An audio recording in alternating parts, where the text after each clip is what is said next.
They mean power. That's what it means to them.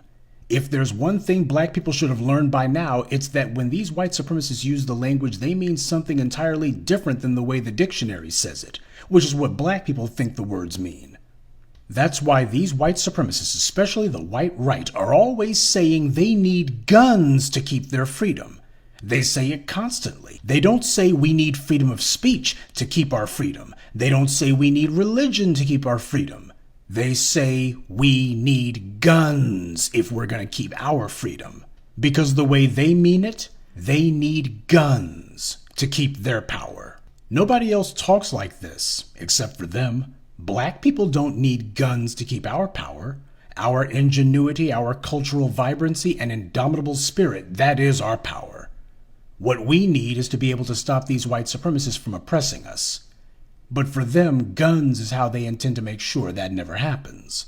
In their insane obsession with controlling black people, they've begun to eat themselves alive.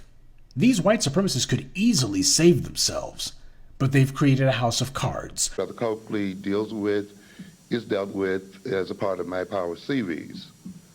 Much of the information is public, actually. It's not really hidden and secret.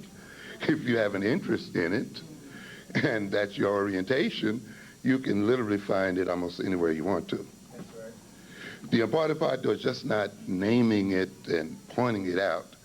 At some point, it must be translated into a plan of action. It must become a part of the organization of the African American community.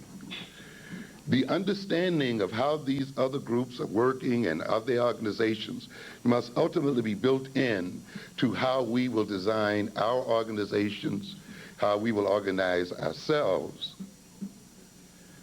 how we then will use the strength that we already have to counter these organizations.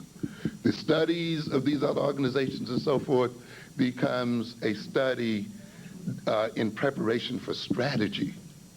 Not just for naming, not just for passing on gossip, not just titillating people, but if this is the structure of the conspiracy against us, then the next issue becomes what should be our strategy to remove this conspiracy and what tactics should we use to destroy this conspiracy given its design and its approach. But to merely point it out, to merely expose and just leave it at that really creates a problem. And ultimately, it can work against you. You can leave from one of those kind of lectures where, you find out all the inside dope, feeling morally superior to those people who are conspiring against you and how dirty and low down and, all that they are. But you would not be any better off in defending yourself against them. You will not in any way have developed further steps for strengthening yourself to defend yourself against them. So, persons like Coakley have an important role to play in our community by exposing certain things and situations, but we must all be cautious and recognize that that is only a part of the struggle, that this now must be integrated into other aspects of our development as people, that we must not just come into these kind of lectures to feel morally superior to another people and so forth, but we must actually use this information proactively. There will always be those within our ranks who will operate against our interests. There's nothing new about this. It's been going on for hundreds of years. It will go on in the future. And we must discover them when we can. But we must also be in a position to neutralize them as well.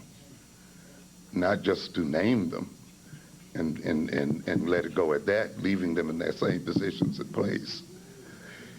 That requires another level of organization. And it's that level of organization that I'm concerned about.